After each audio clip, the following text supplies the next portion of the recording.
Lewis, what up, bro? How you doing, man? Figure I'll pop on for a little bit. First night, I'm not out all night at the casino drinking, playing cards. Guys, for a little pops in here. See what happens? Maybe make it a uh consistent thing. Maybe not. We'll see how it goes. But I hope you're doing well, man. Hope all's good with you.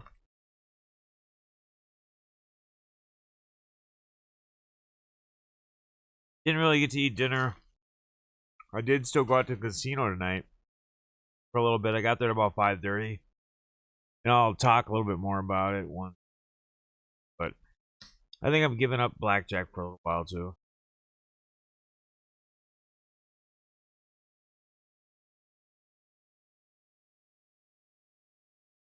For me, the two of them kind of go hand in hand. You know?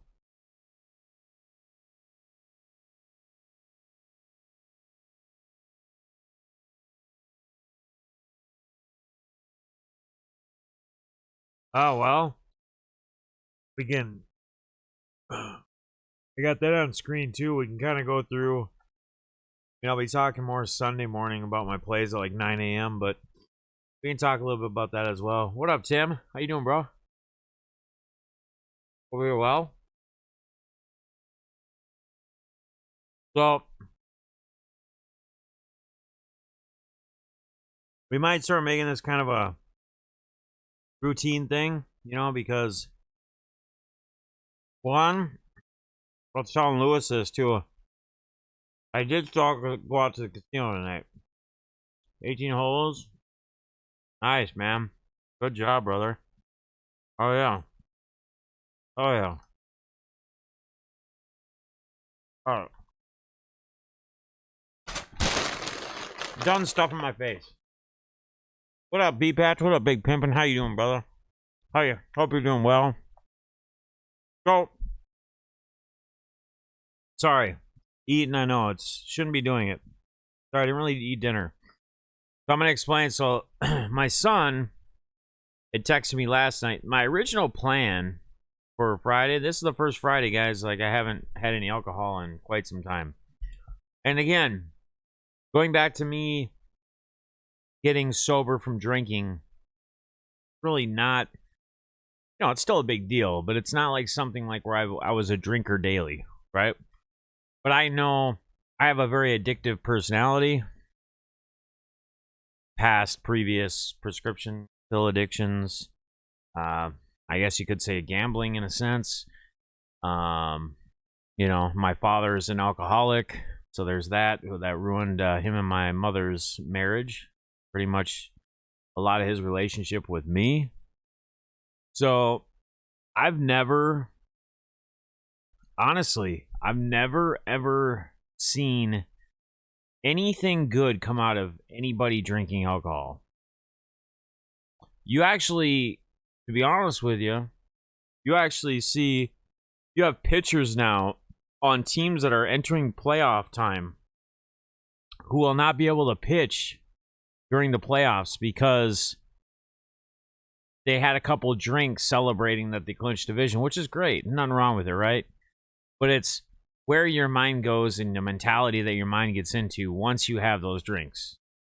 Whether you turn into what you feel Superman, or whether you turn into feeling untouchable, whatever it is, right? And that's a lot of the cases where people sometimes get in a drunk state and then they go and they drink and drive, right? And then they kill themselves or kill another innocent family or person or persons because they felt untouchable. They felt like they had it. They felt in control when in reality they weren't really in control. And I can tell you there's been times at like the casino even just on the weekend where it just wasn't my night. Like cards just weren't coming.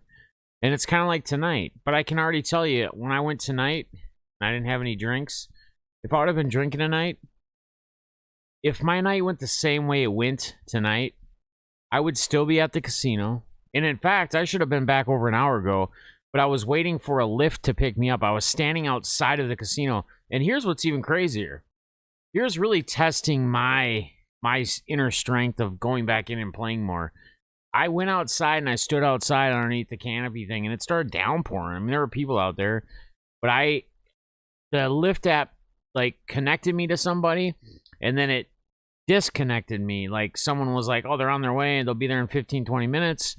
And then next thing you know, it's like we're searching. In fact, I got like 5 charges from Lyft because they'll look for a driver for so long, like 5 minutes, 10 minutes, and then it kicks it back out. It says, please try searching again, like picking a different style, like an XL versus a regular and blah, blah, blah. And you just keep redoing it, right? Well, every time they do that, they charge you again. So hopefully it's not going to process, and I'm only going to get charged my one trip there earlier today and my one trip back. Otherwise, I'll have to dispute those things. But I literally had to wait almost an hour, like 40 minutes, I think, before a ride finally came to pick me up, which is crazy, right? But let's just talk about this. Let's talk about, got a pitcher. We got Devin Williams for the Brewers, who will no longer be pitching because he punched a wall and fractured or broke his hand. We have somebody in the midst of John Jones. You know, it's crazy that all this stuff is stirring up and coming up right now.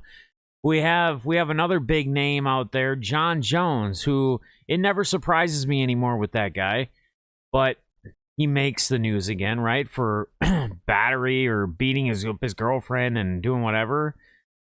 And his words in his last interview were, I'm never drinking again. Now, whether that holds true for him or not, it's hard to say. But if you guys are seeing things you're seeing like I am, I see that there's a common trend here. Anytime alcohol is involved, there's usually not anything great that comes out of it. Usually not a great outcome, right? And the same thing would go for me in a casino. If it wasn't my night, I would be 8, 10, 12 drinks in, double Captain Cokes, thinking I'm untouchable, having access to funds, just have to use my check card, my bank card, right? And withdraw more money. And there has been nights, I'm pretty honest and open with you guys, there has been nights, I've had great victories at the casino, don't get me wrong, but there has been nights where I have not went to the ATM once, I have not went there twice, but I went there 3 times, pulling out 300 times a shot. And you got to remember, I start usually with a $200, like my thing is typically $200, play $200, whether I win or lose, right? So that's $900, that's $1,100. That hurts, man. That sucks. That's a punch in the stomach the next day when you were untouchable the night before. You're not so untouchable when you wake up. You're not so untouchable when you're going through like, man, I just wasted that much money. Why? I had fun in the beginning. I could have had that hour or 2 hours of entertainment and played that $200. But we get greedy, we get the alcohol in us, we get untouchable, whatever it might be. So I'm going to share a story with you guys tonight, not drinking anything at the casino, which it feels awesome, man. I feel great. I know that when I go to bed tonight, I'm going to be able to wake up in the morning and feel awesome and be able to do a lot of things and get a lot of stuff done and probably take Zoe on a nice long hike and probably feel awesome after that because we went and did that. Just feeling good, man. Trying to feel good about myself. But tonight, so my son wanted to go up there and play for a little bit, which is cool. It's fine, whatever. So he was going to get off early. He already knew he was because he does this car valeting thing. Goes to different businesses. And the guy he was working with earlier today had already texted him to let him know that, what's up, Terry? That he was going to... he would close for him, right? Because usually they cut a guy when it slows down and then the closer stays till whenever they cut off the last. So he knew he'd probably get off at 6 or 6:30, start at like 4. So I went up there. I got up there about 5:30. And so I started playing. It was kind of up and down. I had some free play too, whatever. So it wasn't, the free play part wasn't out of my pocket, but I did my $200 normal deal. And I actually ended up getting up like 70, 75 bucks. So it was after 6, it was like 6:15 now. So the area I like to play in, they call it Cosmo, and it's like kind of like the tables have like more like neon colors, and they have like kind of like black lights, and they play loud. It's louder music. It's in a little section. There's like, I think it's 10 or 12 tables, just in a different area of the casino. It's fun. And they do a lot of games and have contests and stuff, and you can win free play, and you can win glasses. I won these glasses. I don't remember. I think I took a picture of them, but I won like these glasses one night, you know, for being the last one standing. So they could make my eyes go a little crazy after a while. But anyway, so I was up like 75 bucks. I went and I played, and it was just kind of a roller coaster like blackjack oftentimes is. It's not like it's a, you know, most of us that play it kind of know that. And I'm at the table, and my son shows up. We play for a little bit, and I have like 80 bucks or 70 bucks. So I played back 105, 110 bucks, whatever. And so he's like, Dad, let's go back to the middle area. So we go and we play with a lady, the older lady that we really like to play with, Elaine. She's a very cool lady, like Native American, very, very sweet older lady. And she knows us by first name, both of us, my son as well. That was like one of the first dealers he ever played with. So we're playing. Things are going good, like up and down. He's winning. I'm winning a little. We're losing a few. And then I'm playing up, so I play progressive, and it was a $20 table, so I was playing $10 chips, the yellow ones. So I kept adding a 10 instead of going up 5 like I typically do. And I get an 11, right? So what do you do, man? And I'm up. I got up again now a little bit because I was up to a $70 bet. And remember, I stack one more and I pull the rest back. So I had to have been, with adding that 70, I think I was at like 170 or 180 total, or somewhere around there. Anyway, so I double the 70. So 140 bucks. And I'm gonna be honest with you, me not drinking, me kind of being almost done and ready, if I would have got this sweet victory right here, it would have been great. I would have been up a little bit for the night, not crazy, but I would have been happy with it. A couple hours of play, not too late. That was a plan. Didn't want to be there late. Wasn't going to be drinking. Just hang out with my son and play some cards. So, what's up, guys? Sorry, I'll get to you in a second. So, I double the 11, like I always do, right? You always double 11 regardless. And she showed, what did she show? Go a 3? I think it was a 3. I don't remember what she was showing. But I get a 9, right? So I'm sitting at 20. Dealer shows a bus card. Now, 3s are dangerous. I know that. I know better. 2s and 3s. What do you think she does with 4 or 5 cards? I think it was 5 cards. Hits 21. A big fucking kick in the goddamn balls. Like, you want to talk about, like, thinking like you're pretty well locked in, and you're never locked in. Game of blackjack, I know better. I've played it. I played so many hands of blackjack. I've played so many hours of blackjack in my time.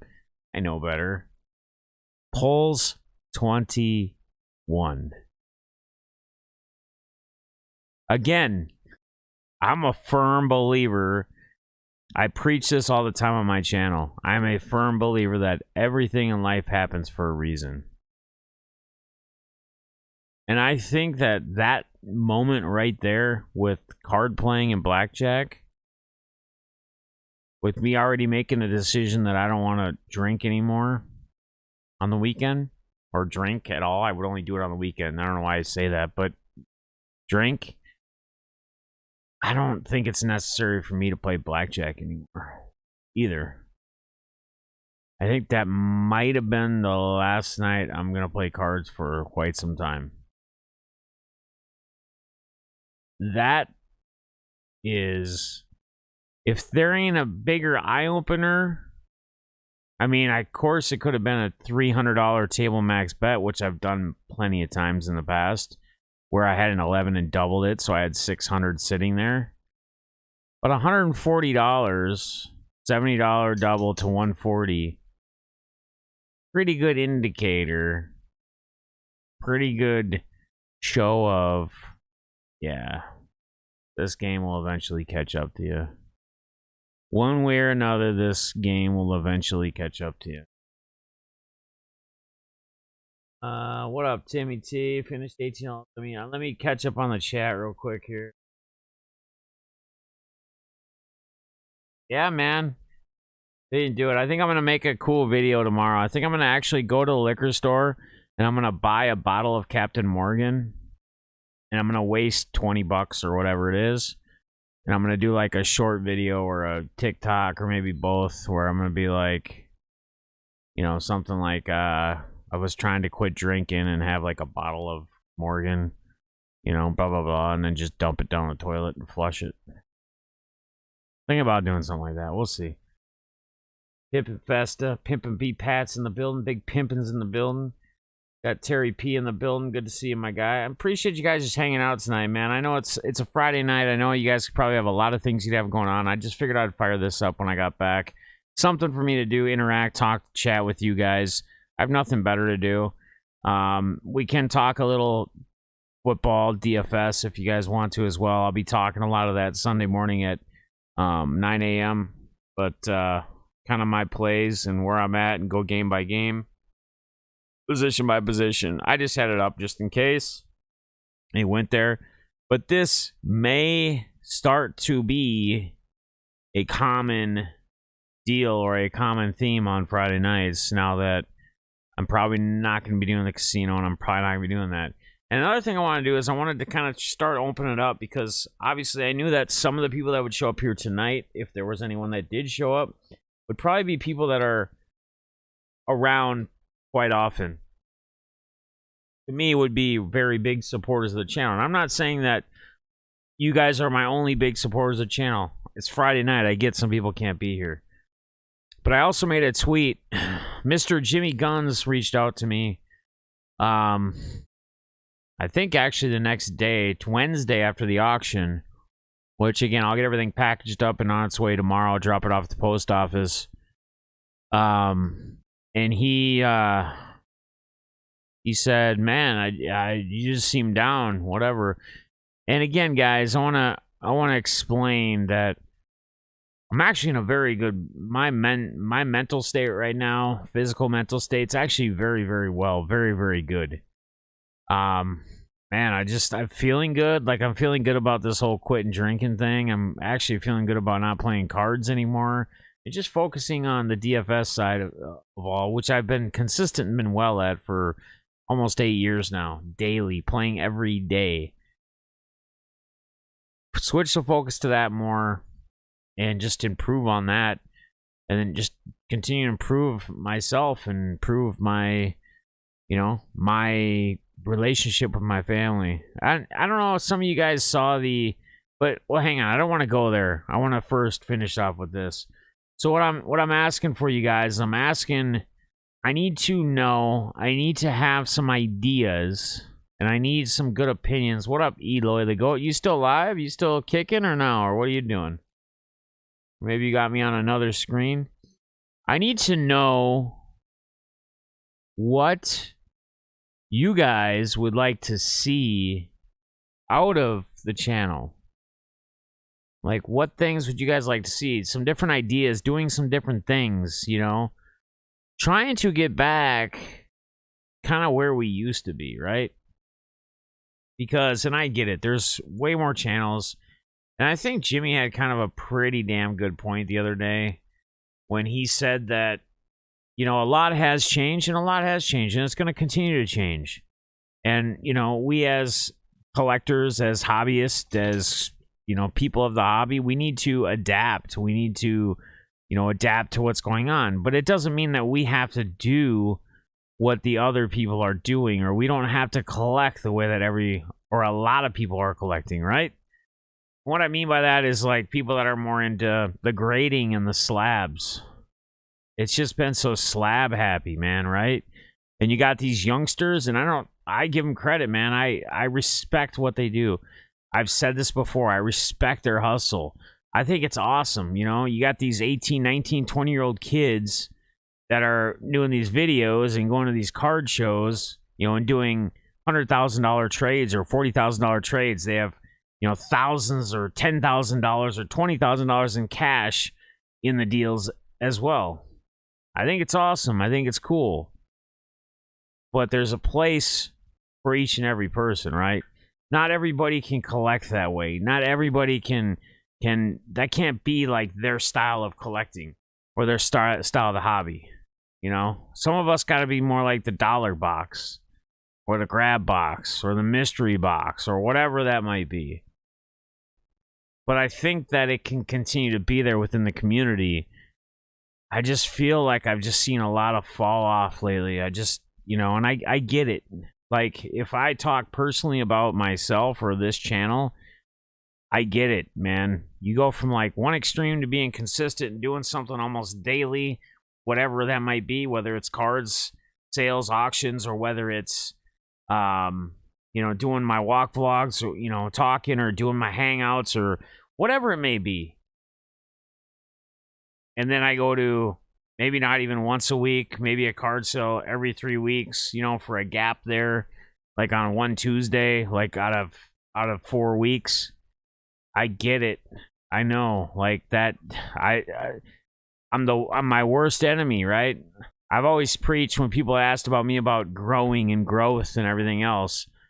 I've always been a firm believer, and a lot of that growth comes from consistency, being consistent, showing up when you're supposed to show up, knowing that the people can rely on you going live.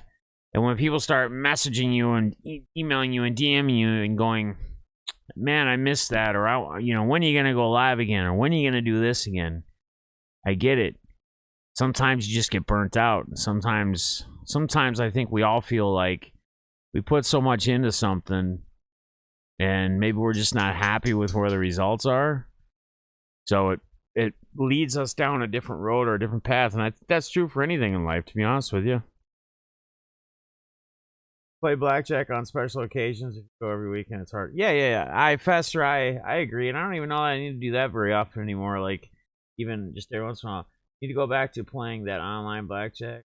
I see next. You want to see your next ex-wife? Jeff, you were live. We're live on Ghost channel. I was live on his channel. What, did he put me on there? Let's see my state.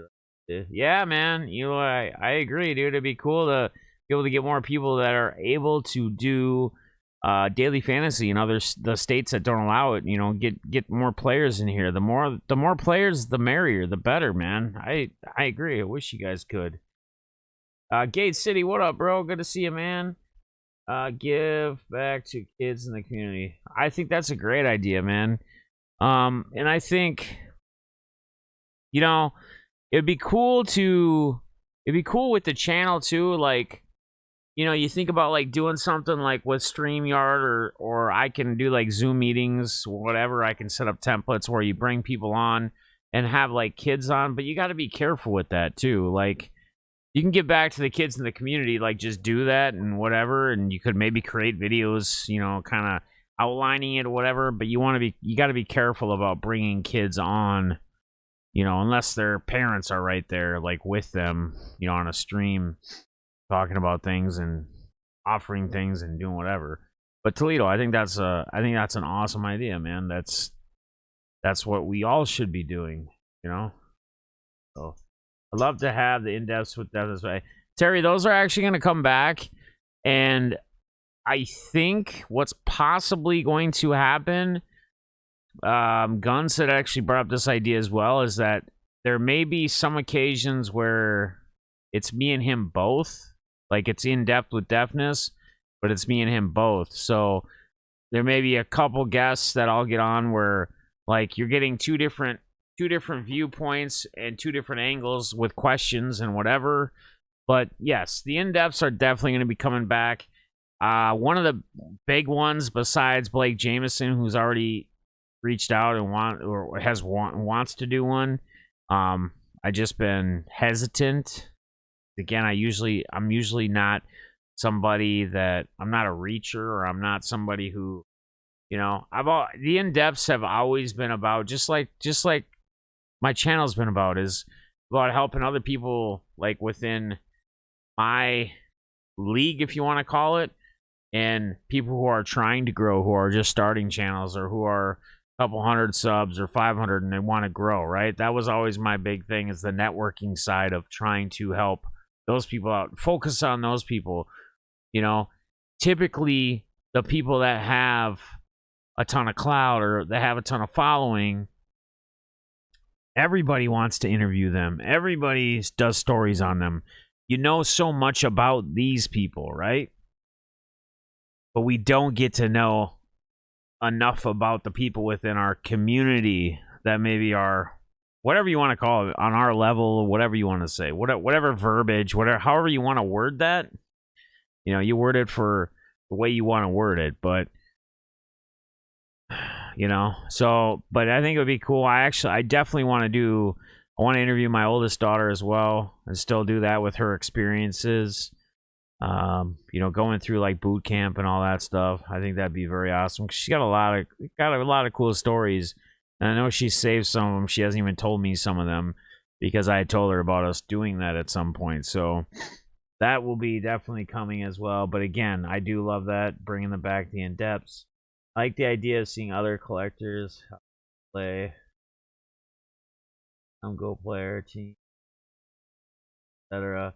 So yeah, I think another cool idea that I was thinking about was doing, so not only like the in-depths like the in-depth thing was always to highlight somebody and to really get to know them outside of the hobby, right? So always preaching people before cards. Cards are kind of secondary, but in-depth was kind of, you hear about, questions are geared towards when did they start collecting, who got them into collecting, all that stuff. But then it goes into further than that, right? Like with Guns telling his story about his childhood growing up, and Javier talking about how his childhood and growing up, and how a lot of his cousins and brothers were, gang members, and family was involved in that. So it's kind of rooting deeper into some of those things, how, he brought his seniors to baseball team to what was it, San Quentin or whatever prison, and they played a baseball game against the prisoners every year.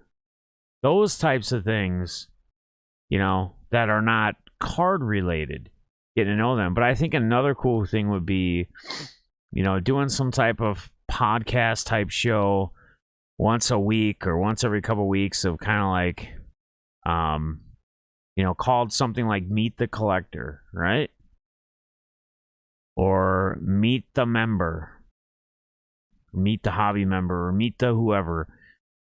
And, it'd be getting people on, anybody who wants to be highlighted, trying to use my platform, even though I'm trying to get my channel back from being dead.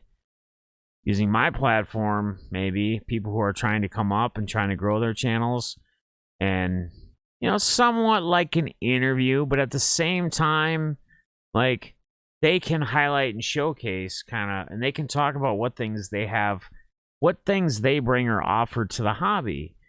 And, if they do auctions, or if they're doing breaks, or whatever it might be, and they can talk and explain about them. And they can kind of, talk about, what their goals are within the hobby, where they're trying to be, where they're trying to go. So I think something like that would be pretty damn cool. In-depth, one-on-one. Yeah. That's what they are, Joby One. They're typically one-on-one. Sometimes, like I said, Guns might get involved. Guns might start being in some of them as well with me. Still called In-Depth with Deafness. But we might have him come on sometimes too, depending upon who the person is. Just to get other angles. You know what I mean? People get stuck and can't reinvent themselves. Yeah, Toledo, I believe that. Not a grader. I'm just happy I got the card, or right? Who looks like they're in their 20s? Me? Well, dude, that's a damn compliment, man. If you're telling me I look like I'm in my 20s, I appreciate that, bro. Thank you, man. I'm 43 years old, man. Got 4 kids. Been through a marriage, divorce, been run over, hit by a truck. I don't know what it feels like. Like ideas of others. Yeah, I've been seriously getting out of the hobby. Since you've been getting out of the hobby, except for PC, right? And here's the other thing, like to touch on like the hobby. I'll keep reading you guys' comments as we go here. I know there's a couple I still haven't read, but going back to the kind of the hobby, and I touched on this on the hobby hotline the other weekend, last weekend when I was on. Somebody had asked or kept talking about, like, was mentioning it in a form of like what other people were doing. And I get it. We all pay attention to what other people are doing. We all see and can visualize and hear conversation, whatever, within people in the hobby. But here's the difference. Like, the question is, why do we focus so much on what someone else is doing or how they're doing it, right? Unless that focus is to, like, help them or do something to help improve them. Why do we care if Jimmy Jam is going to every Walmart and every Target and every Meijer and wherever else, 5 hours every day of the week trying to get a car? I mean, that's his life. He can do that and waste that much time if he wants. And if you configure that much time, unless that's truly a hobby of searching for that stuff, I don't know how that'd be worth it for anybody, even if you could sell it at 5x the price, reflip it on eBay or whatever you want to do. Time is money, man. I talked about that in one of my walk vlogs the other night about how, if it ain't $100 an hour, as far as like doing something, probably not worth it for me.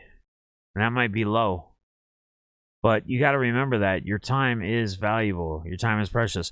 So why are we so focused and so cued on what other people are doing in the hobby, or how they're doing it, or how they collect?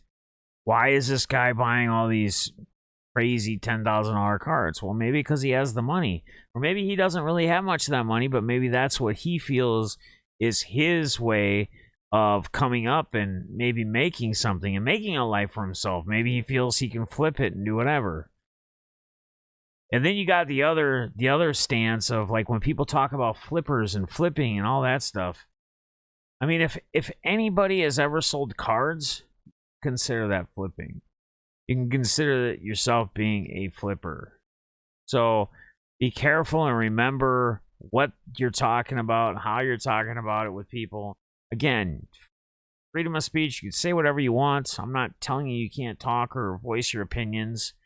But I think sometimes these opinions and these things that I've been caught in this, and I have to second guess or step back, is why do I really, at the end of the day, why do I care? What is it that has got me so tied up or worried, right? Why can't I use some of that energy and focus more on myself and what I'm doing? Food for thought. I'll go live with you whenever you talk about their corrections. Yeah, the only problem, Toledo, I'm down for that and I have no issues. I would love to do that. The only issue is if they come on, we have to have their parents on with them.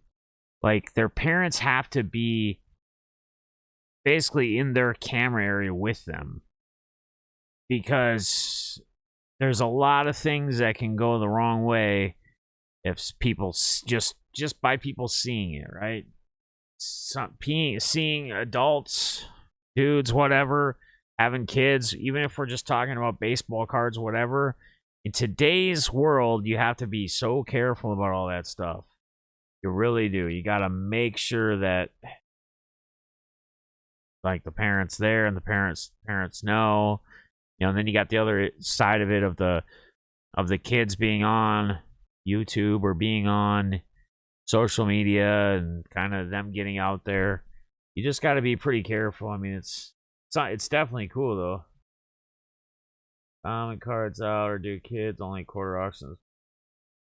That'd be cool too. So again, that's another great idea, and I would love to do it. Like that quarter auction thing for only for kids. Again, parents would have to a parent for each kid would have to basically acknowledge, and it would have to, because right, they're more than likely not gonna have their own PayPal, and if they do, it's probably linked to their parents' card, bank card, credit card, whatever it might be. So you got to be careful, like with that as well, that they're not spending buying, because then you run into those issues. Oh, my kid was just on here. I didn't give him authorization to buy all this stuff. Sorry, you got to cancel it or whatever, which isn't the biggest deal, but we don't want to have to be crossing those lines. So again, there's so much to do and learn about the hobby. It's hard to cover it all and make it.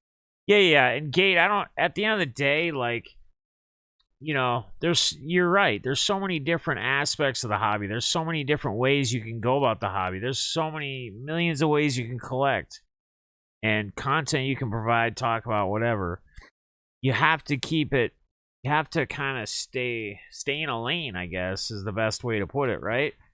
Like, find kind of the niche, the area, the whatever, kind of stay with that. That's why, like, a perfect example is, like, someone who is heavy into slabs, right?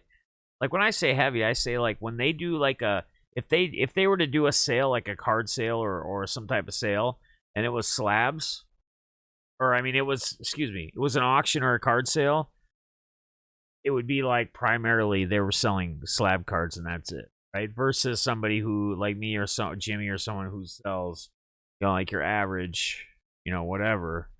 And we're gonna put up auto whatever, but it's not gonna typically be slab. There might be a slab here or there mixed in, but it's not heavy slab sale.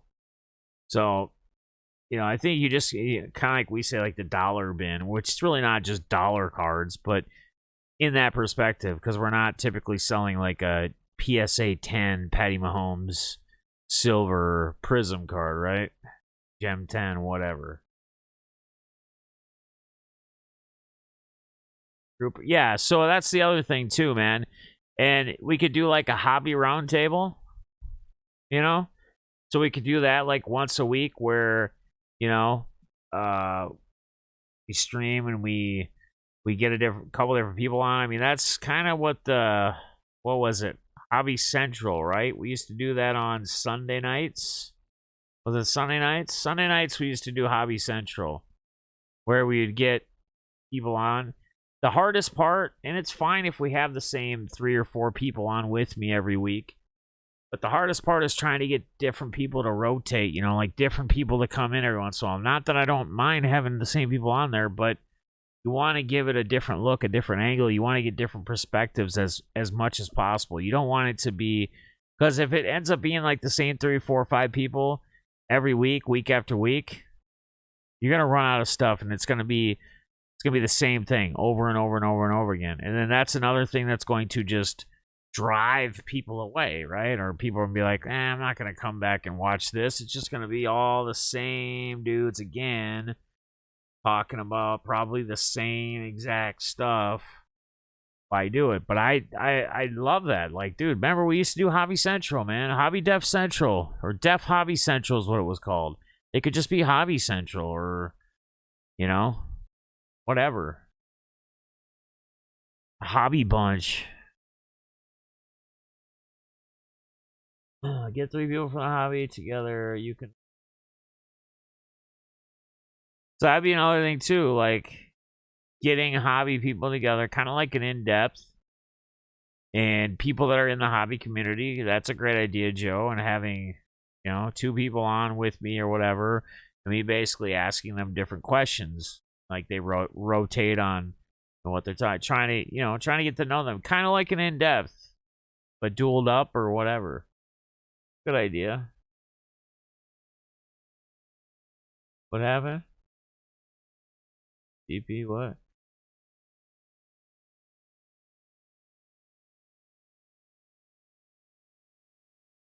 Oh, okay. I give a lot of cards away, but the getting too. Yeah, so that's another thing too, Joey. One is, and I have mentioned this in the past. I've definitely mentioned this in the past.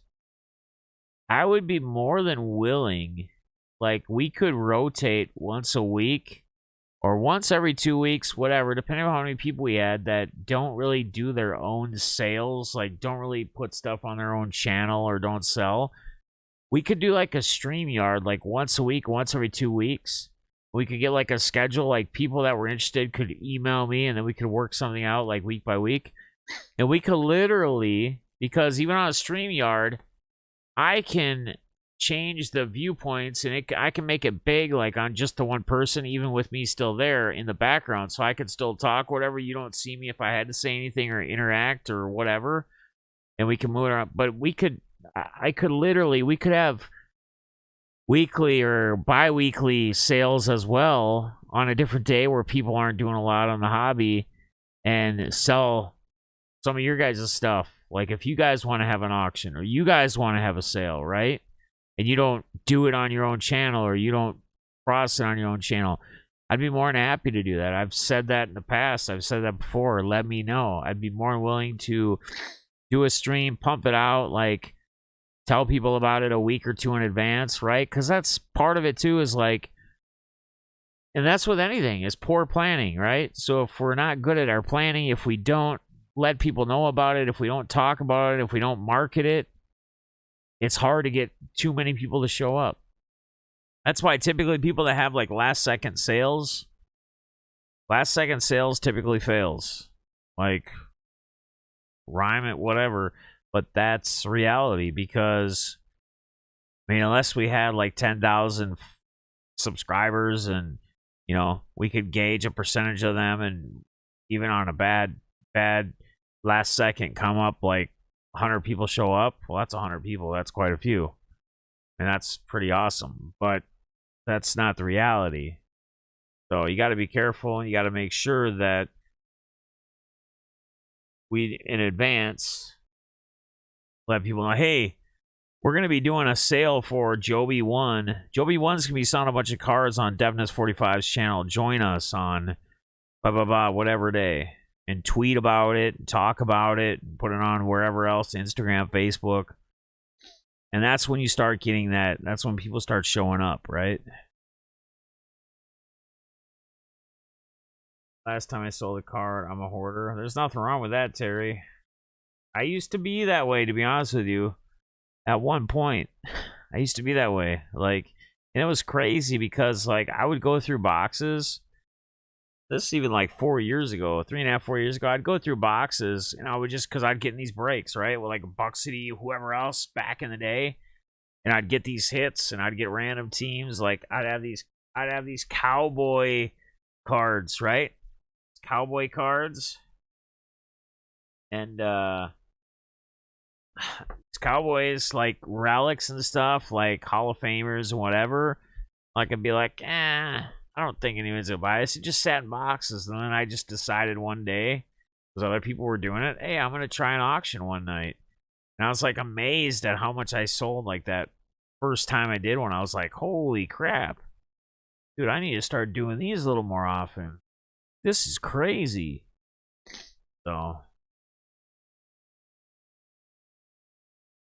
good friend of mine that I don't get from. Good.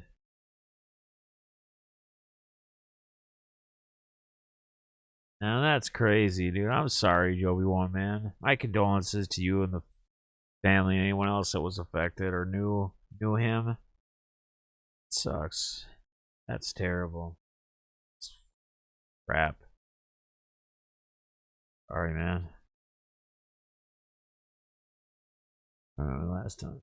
Yeah, so, I mean, that's the thing, guys. Again, we can look to do some things like that. I'd be down. I'd always be down to sell cards for you guys. And again, we do it on like, so we stream it on the channel. We pretty much have you or your hand. You don't even have to have a face view, right? Just the camera. You're showing the cards like with your phone or whatever. We link it through StreamYard. I can also talk and interact, whatever, on the backside and help out, whatever. And then we pin your PayPal like I did when I sold stuff for Paul. And they just pay you direct. Just ship the stuff out. You know? So keep that in mind, guys. Or if you know anyone else that, you know, is looking for help moving stuff or selling stuff, I'd be more than happy to do it. But you just have to, you'll have to put the same effort in on your end, you know. You'll be a part of the stream and you'll be the one like putting up the cards. You'll be saying, hey, I got a so-and-so, Lamar Jackson, blah, blah, blah, and put it on the thing. Sell it and see what happens. Kind of like Detroit defense. Yeah. Again, I haven't looked a lot yet. I'm going to start diving into that stuff more tomorrow. Cool.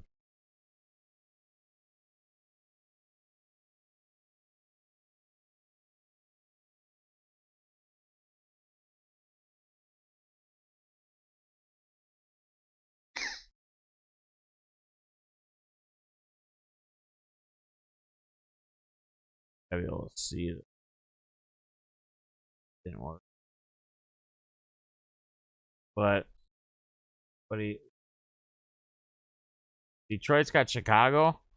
Yeah, I don't know. I mean, I'd be careful. I mean, I think they should be good. I don't mind David Montgomery this week either, though. I'm kind of a fan of David Montgomery. You know, another guy we got to be looking at is, I think Madison might be getting a shared time with Cook this week. I don't know that Cook will be 100% or full go. Right here, we got to keep an eye on Antonio Gibson. If he is out, which he hasn't practiced yet, I don't think, this week, then this guy is looking pretty against Atlanta. This would be a guy I'd be looking at big time against Atlanta. I'm telling you guys, GPP wise, I'm going to be probably 60 to 70% in on Kirk Cousins. Meaning if I build 10 different GPP lineups, 6 or 7 of them are going to have Kirk Cousins at quarterback this week. I think he continues on. And again, people may, homer or whatever, you're a Viking fan or you're from Minnesota. I rarely play Vikings in DFS. I'm going to be honest. Like, I don't even play Dalvin Cook a lot of weeks. Even in pretty good spots, I don't typically play him. I really like Kirk Cousins. Obviously, Jalen Hurts. Patty Mahomes, you can do any week. I mean, let's be honest. And he's usually 10% or less owned just because of his price, because he's always the highest price, but he can always break a slate. Dak. So, Jalen Hurts, Dak. Stafford, I really love too. I really love Stafford doing like a Stafford Woods Higbee stack. And then running it back with like a Christian Kirk. That's a nice stack. With the Browns, I love doing so like a Kirk Cousins, Jefferson, or Thielen. More towards Jefferson, bigger playability. And then going back with Odell Beckham Jr. Love it. Derrick Henry, you got no Julio, you got no AJ Brown, so you got guys like Carlos Rogers. Who's the other cat over in Tennessee? Who's the other guy over there they got? But dude, Derrick Henry, he's already been like part of the pass game this season so far. He's been getting like 7, 8 targets a game, which is very strange for him. And now they got neither one of their top receivers. Wow. It's going to get interesting, guys. It's going to get Kamara, Najee Harris, man. Holy crap. I don't think the guy ever leaves the field when they're on the offense. He's getting like, what, 10 plus pass attempts? Running back. Again, we talked about Montgomery. Aaron Jones is interesting because a lot of people are going to go, Green Bay in Green Bay. I don't really like it. I think that's great. Zeke is still too cheap. Addison, I talked about. Hubbard's going to be interesting with CMC out. I don't know that I really like that play. Not really on it. I'd much rather, if I'm doing a stack or I'm going after that game, I'd much rather look at Lamb or Amari Cooper, even possibly a Cedric Wilson for a super, super leverage change. Sermon, but you can't trust these goddamn 49er running backs. But I think if a guy is going to get the end zone touches, it's probably going to be Punch too. Sermon is a guy who's cheap. DPP flyer. A lot of people are going to probably be on Sony Michel if Anderson is out.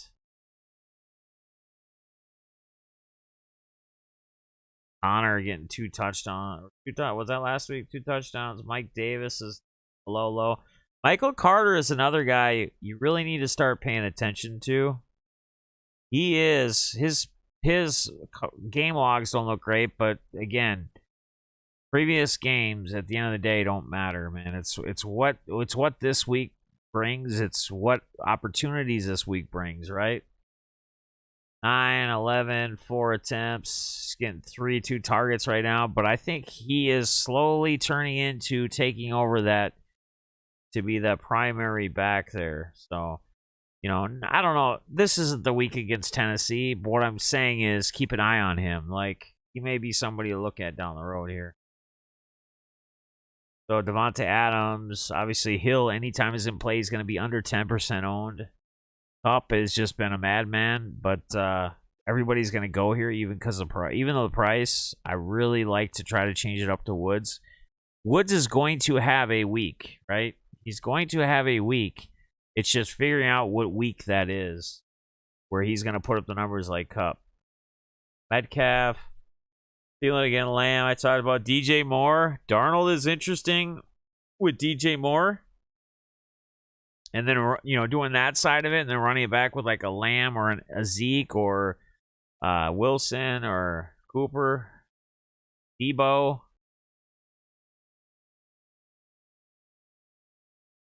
No, I talked about Woods.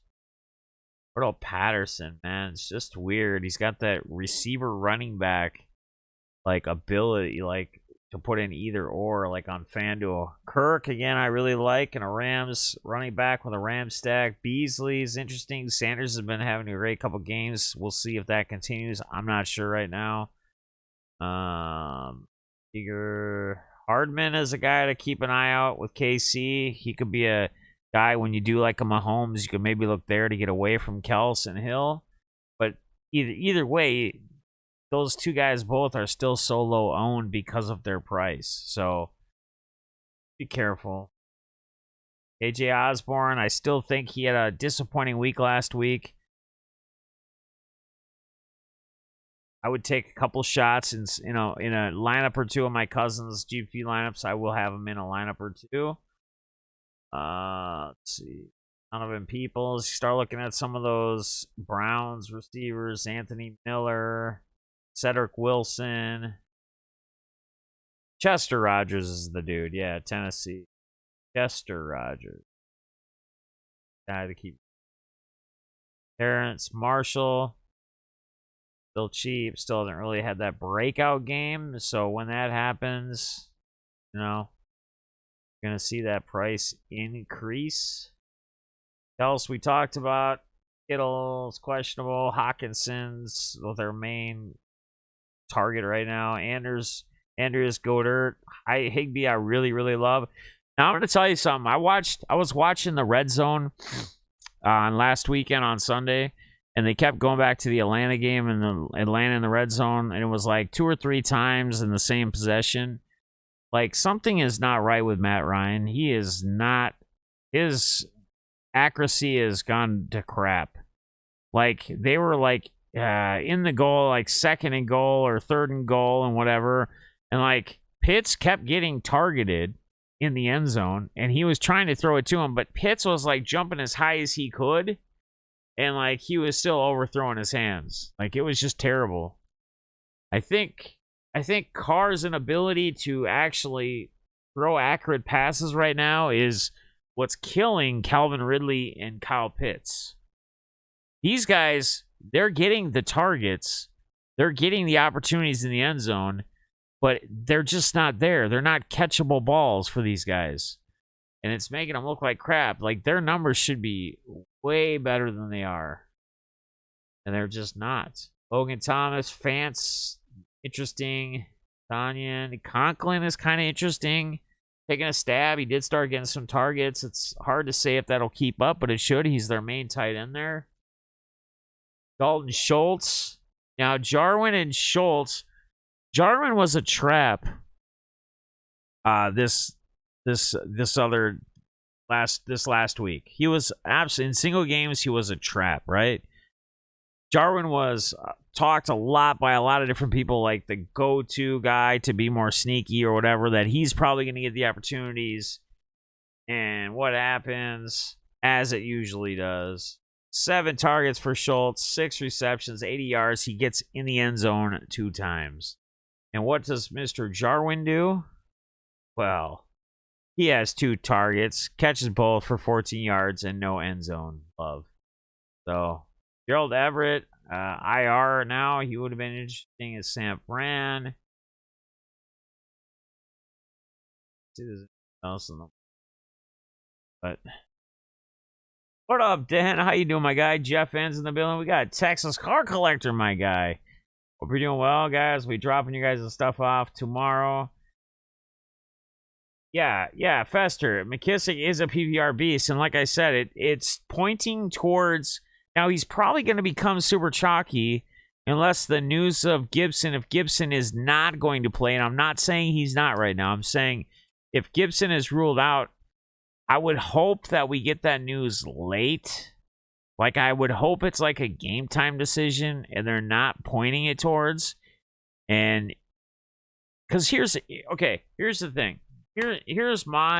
Here's my thing with this, where you might be like, well, dude, their prices are so much different on the sites. Like, how can you have it set up, but then if Gibson's ruled in, how can you, especially at running back, how can you pivot off or switch? The answer is, I don't think you do. I think if you're gonna play McKissick as like you're playing him thinking Gibson's out, I think even if Gibson's in, still play him. Because he hasn't practiced yet this week. So he's probably going to be a game time decision. If he is a game time decision, that means he's not 100% healthy, which means he's not going to be like a workhorse back. He's not going to get the majority. I mean, they might split. And all it takes for McKissick at his price is 1 or 2 opportunity pass catches to break a big one and score a touchdown. So I don't think you would pivot off, like if you were looking at McKissick and then all of a sudden Gibson's a game time decision and they say Gibson's a go, like he's going to play. I don't think you get off McKissick just because of that. I think you still stick with him because I think that's almost even for the better, even though, McKissick's going to be guaranteed more opportunities. It's going to keep the ownership percentage way down. So, as Marcus a good play this week, Dallas. Yeah. Got off work, brother. I think doing good, man. Alcohol free. What's up, Greg? How you doing tonight, man? Welcome. Happy Friday night. Hope you're doing well. Been on for we have been on for an hour. Probably gonna kill it here shortly. But I did want to just get in and talk and hang out. I mean, we can hang out a little bit longer, but probably gonna work on a few things and then lay in bed and relax and watch whatever's on YouTube and chill. Vikings defense plays. Yeah, I like the Vikings defense this week as well. Even though I like that to be a shootout, I think that there's some opportunities there for possibly interceptions, maybe a pick 6. I still think it's going to be a close game either way. I think it's a shootout, but I think, again, like I was talking to my son tonight, on defense, most defenses, it's very hard for a defense to shut any team out, right? It's very hard to shut them out. And yes, they can minimize them to 3 points or 10 points or 14 points scored, but typically teams are going to still score points regardless of how good or bad they are. You're not looking for teams. You're not going, who's going to shut them out? You're looking for just those teams that are going to get those interceptions, going to get those sacks, going to get those fumble recoveries, going to possibly get a special team touchdown or a pick six. That's what we're looking for. That's what we're trying to get. So, Patterson, yeah, I don't know how long Patterson continues. You know what I mean? Like, he's always been one of those guys where in previous years, even on the Vikings, even with the Bears, where he has like a solid week or two or does something, gets in the end zone. I don't know. I'm not bought into it yet, personally. Johnson on Jefferson. Yep, Browns Diaz. Oh, yeah. That's why I love Kirk Cousins, man. See, Terry, just by... Sometimes you can figure out who you should be playing, of who you're feeling you should be playing, by what you say, right? So you just said, I am big on Jefferson and Thielen this week. Browns D has been soft on the secondary. So if you're big on both of the top receivers in the Vikings, then why are you not big on Kirk Cousins? That's how, that a lot of times is how you figure it out. And another thing, guys, and I'm going to try to address this every time on Sunday when I go live too and talk about the plays and go through game by game and who I'm on and who I like, who might be sneaky in a game. I'm going to tell you that at the end of the day, go with your gut. If your gut is telling you, even if it's a tough spot for a player, if your gut is telling you to pull, man, I feel like this guy's just going to have a big game. And it's honestly really telling you that, right? You're not just talking yourself into it. Like, you just get that weird feeling like this is a guy I should be playing this week. Do it. And don't get off it. Don't switch it unless, like, the guy's ruled out or something. Or there's something that comes up that just pinpoints him to not being worthy or not being a good play at all.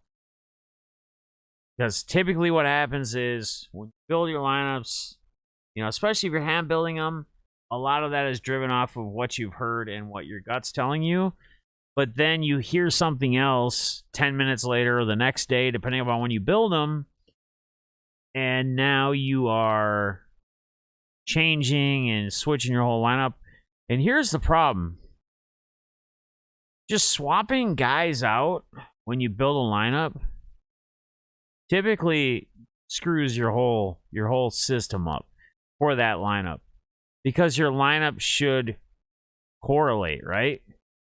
So if you get off a guy, unless you're putting another guy from that same team, whatever, it's probably messing up correlation somewhere. Or game script, game theory, however you want to preach it, talk about it, say it.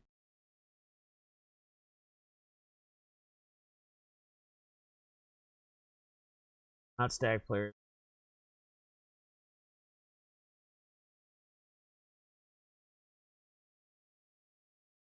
Yeah, man, I'm here to keep helping you grind, man. That's what it is. And it's a lot of trial and error, man. It's a lot of trial and error. And you get to a point where you just have a certain process system that just works for you.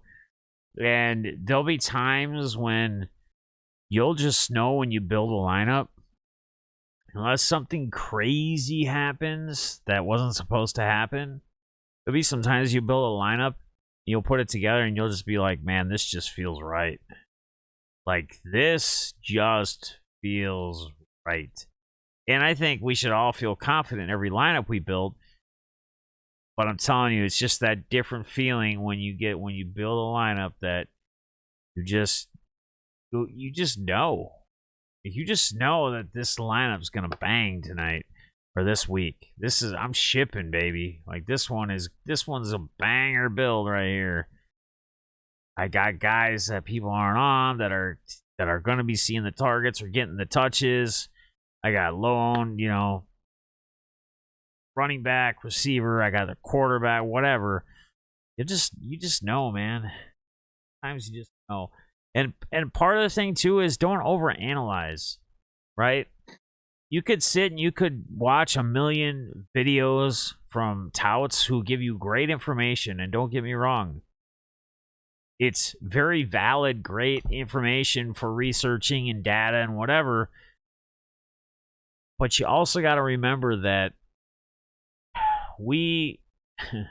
as much as the data says something, and football and basketball are a little bit easier, and I've talked about this before, they're a little more, it's easier to project, I guess, what the outcome or what's going to happen or how is it going to go.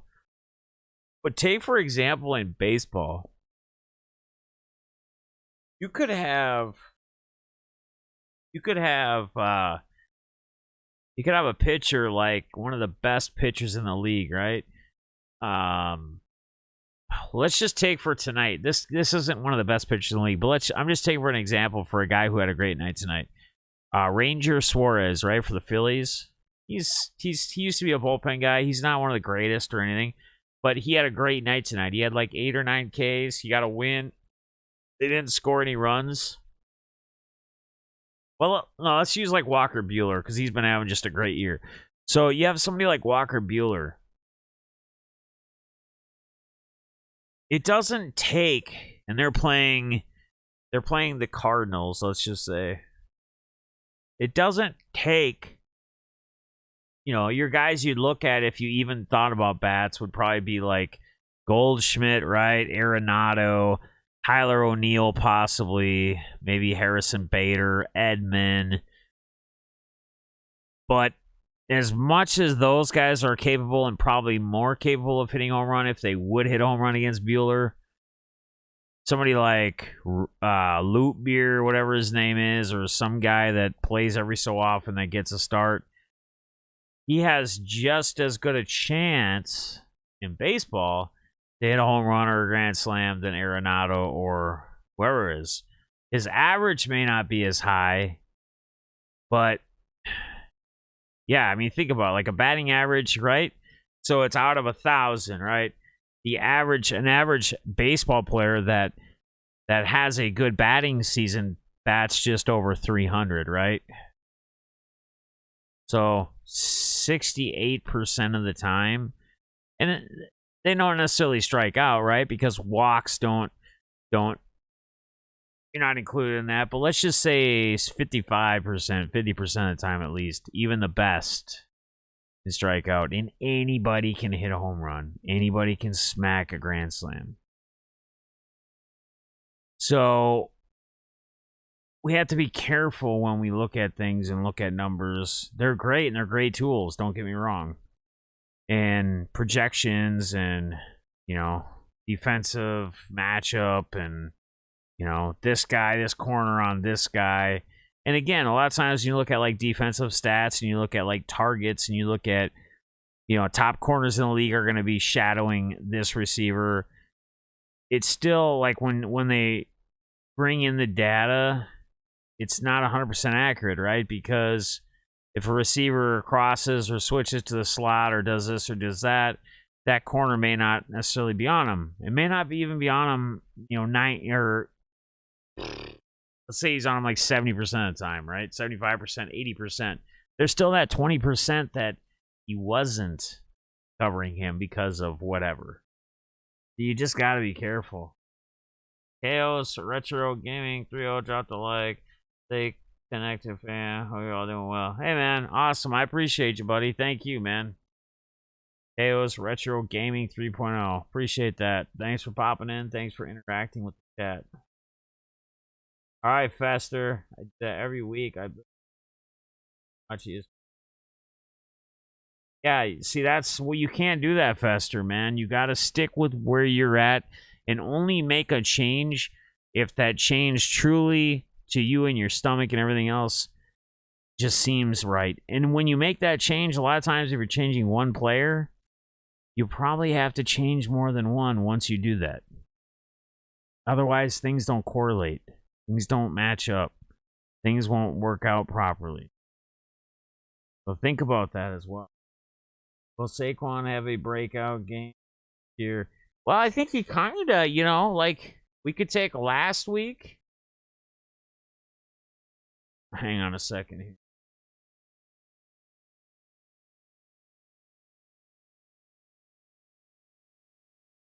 So, let me go back in there. I don't know why I clicked out of there, but what's up, Smashy? How you doing, buddy? Hope you're having a good Friday night. We're just hanging out, BSing, talking. Here, let me just go running back. You can just go to the FanDuelios here. So last week, yeah, I mean, he didn't have a bad week.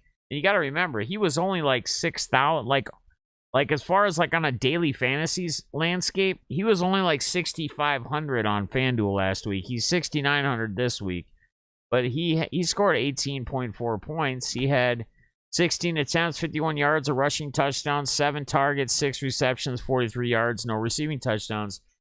And I still don't think he's 100% healthy, right? He continued to get the questionable tags each week, which has carried with him each and every week through the start of the season. So I think he's getting closer, but I don't think he's ever been 100%. So you got that. You know what I mean? We got some things that could be holding him back a little bit. I mean, we went from 10 attempts, 13 attempts to 16 attempts. We went from 3 targets, 7 targets. So I think he's close. I think he's getting closer, and I don't think last week was a bad week for him, in all honesty. I want to. Yeah, that's Lewis. That's what I would do. So anyone else out there like Terry P, when you're building your lineups, if there's some guy you want to change, I would just clear it all. Maybe if you like certain guys in there, you jot it down or remember it, and you kind of go from there. And the other thing that you should do, if you're hand building lineups, which most of you guys probably should be, I don't know that anyone in here would be like an actual MME player, like 150 per contest. But as a hand builder, even as a hand builder, you should have like so when you're looking at players between quarterback, running back, receiver, tight end, you should try to figure out a core base of players or a player pool, they call it, that you want to use in your builds, right? So, like I said, if I did 10 lineups this week, if I built 10 lineups, my final lineups, probably 6 or 7 out of 10 are going to have Kirk Cousins at quarterback. He's one of my core plays, right? I even said it the other day. I did the video last night or the night before. Kirk Cousins at quarterback is a core play, right? Antonio Gibson, the matchup is just too good. So Antonio Gibson, and I said if he is out because he just showed up on the injury report, that was yesterday, Thursday, just to slide over to J.D. McKissick. And now you're just getting more savings. And then I said that I really liked Odell Beckham Jr., so he'll be in Odell's going to be in probably every lineup that I have Kirk Cousins in, right? So, again, building a core of like 4 or 5 players that you have in the majority of your lineup builds, and then correlating it with the game scripts, and then changing out a few players in those other spots, and not building each lineup completely identical. But if you looked at most of them, a lot of those players, 4, 5 players, are going to look the same in every lineup. It's just the rest is going to change by a tad here or a tad there. And what you should be doing is like possibly looking at mini stacks.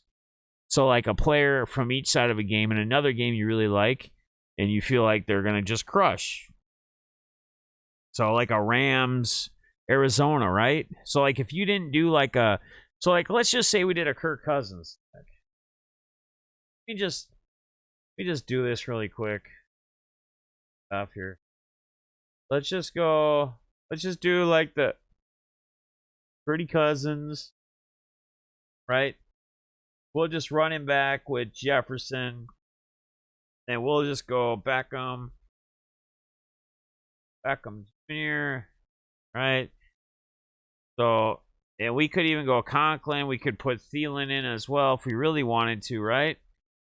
And then let's go here and let's go pick, right? Washington, Atlanta. So what we could even look here is like we could possibly do a mini back with this where we could either do like a Calvin Ridley or even a Kyle Pitts. And we don't have to. But this is what I'm trying to do or trying to build around. Okay?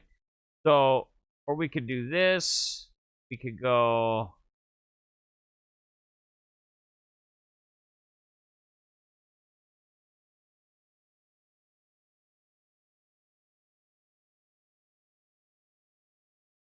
So, we could also, like I said, a fan of Sermon, possibly. It's hard with 49ers thing. But again, you got to remember that we have to take stabs on these GPP plays. Not single entry, but like GPP. Like this is one that people could put 150 lineups in this contest if they wanted to. So, possibly going with somebody like a Trey Sermon, right? Looking for those end zone touch, the touchdowns. Looking for that James Conner, if you will, of last week. Possibly pumping 2 in, right? And like Metcalf or Lockett or somebody, right? On the other side of the ball. And honestly, if you really just kind of wanted to, we could just do like a Pitts here, tight end. So we got many correlations with all those guys, right? And you just said like you like the Lions, so since we're not doing like a David Montgomery, and even if we did David Montgomery, we could still technically play Lions defense because they could still get pick sixes, fumbles, sacks, whatever, and Montgomery could still rush for 90 yards and score a touchdown or two, right? So we're at flex here. We got 9,400. We're gonna have some salary left over, but somebody like Kamara, and we don't want to have. Here's the other thing you don't want to have. See how Kamara is a noon game or 1 o'clock game? In your flex position, if there's the ability in your flex to have a late game player there, like if you build it and it swaps. So like, let's just say Sermon. Let's just say we kept this. So we'll put Kamara here. Whoops. Put Kamara there, and then we'll put Sermon in the flex. Now, Sermon at that salary, here, why do we do that, right? So, let's say in cash games, head-to-heads, or in a tournament like this is, let's say you're watching your lineup, and let's say it's getting close to the 3 o'clock game, right? And you're towards the top of taking down a GPP. You're towards the top of shipping a GPP. If you had a player, let's just say the player that you had in there was a little bit higher owned or really going to be very chalky, and you had a super good feeling that the guy that's ahead of you has that same player and you're down by a couple points, well, you're not going to take down that GPP. You're not going to get ahead of him if he's ahead of you already, and that's your last player you have, unless you have a couple other slots and he doesn't have as many slots open. Then that's a different story. But if it's coming down to this last spot, it gives you an ability to pivot and go somewhere else, play somebody different, to try to get ahead of him or take down that, right? Because, 250,000 to $1 million, because that's how big the gap is on like a milli maker. That difference, that's why you would do something like that, like in DraftKings or whatever. Same thing with FanDuel in any contest that's 20,000 or 100,000 a first, right? So that's why you always make sure your flex player, if it's main slate where there's noon and late games, you're putting a player in there. You're making sure if that's how it builds. Now, if your build, you're 100% gun on, your build is every game is noon, well, then it doesn't matter, right? But if there is any games from the late games in your build, you want to try to make sure that that flex position is the late game. Sometimes you have to, like, late swapping is a huge thing. If you really pay attention as you get better at playing this, you know, there's guys like last week that there's some players that they made a late swap before the 3 o'clock game started or 3:30 game started or whatever, that basically gained them $30,000. It's huge. There is a reason. There's reasoning behind it. There's reasons why you do it. So, again, keep that in mind. So, I mean, and we got a little bit more salary left, so we could look at the defense, and we could say, we could go up to 4,500. So, David, Green Bay at Pitt, they're at home, maybe, probably not. Buffalo would be really the one I want if I'm up top, if I'm paying up top, but that's kind of where you're looking at. Saints is looking sharp against the Giants. Yeah, I mean that's a possibility, but we don't have enough for them. Like for what we have left, we only have 400. We'd be at 4,500. That's 4,800. We don't have enough.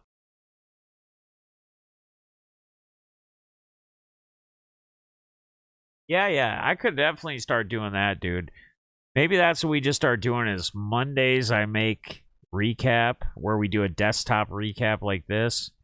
Kind of go through what happened, who scored what, where we were, you know, kind of who I talked about, how they did, showing my lineups, you know, how they finished. That's a great idea. It's a great idea. I'm down for that.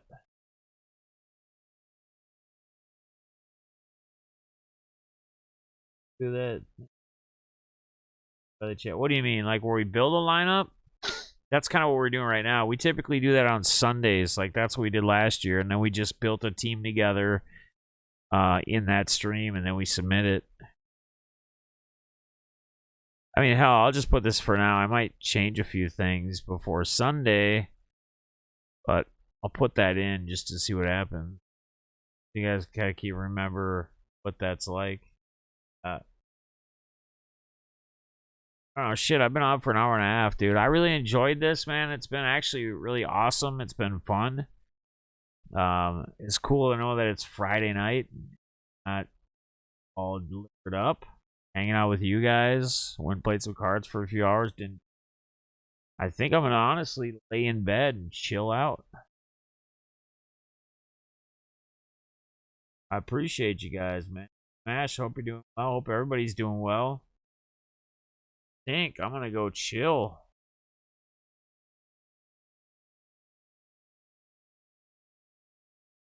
Do right now. I think I'm just chilling, watching whatever YouTube or something. So, guys, I appreciate y'all hanging out tonight, man. Yeah, I enjoyed it too, man. We'll continue these on Friday nights. You know, we'll try to do Monday recaps again. I think you guys helped me talk out some good ideas, some things that I've been kind of thinking about.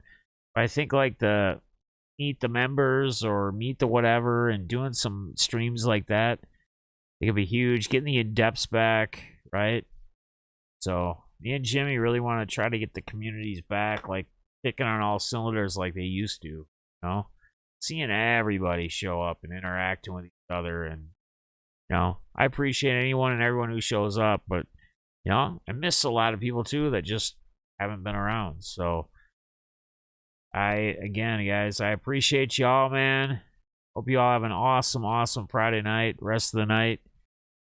Be safe. Again, kind of touched on it earlier in the stream. You know, my thoughts on the whole. Again, I don't think you're a bad person. Dude, I'm 43 years old. I've been drinking since high school. Like, I don't think anybody's a bad person because they do it. It's just me personally. I haven't personally seen anything positive come out of it. So it's just the way it is with me, man. So I appreciate you guys, man. I love you guys. If you guys haven't hit that thumb, do it for me, please. And we'll see you soon. I'll probably see you. That'll see you tomorrow. I'll see you maybe in streams or elsewhere in chats, but I will for sure see you guys Sunday morning. Love you guys. Be good. Good night.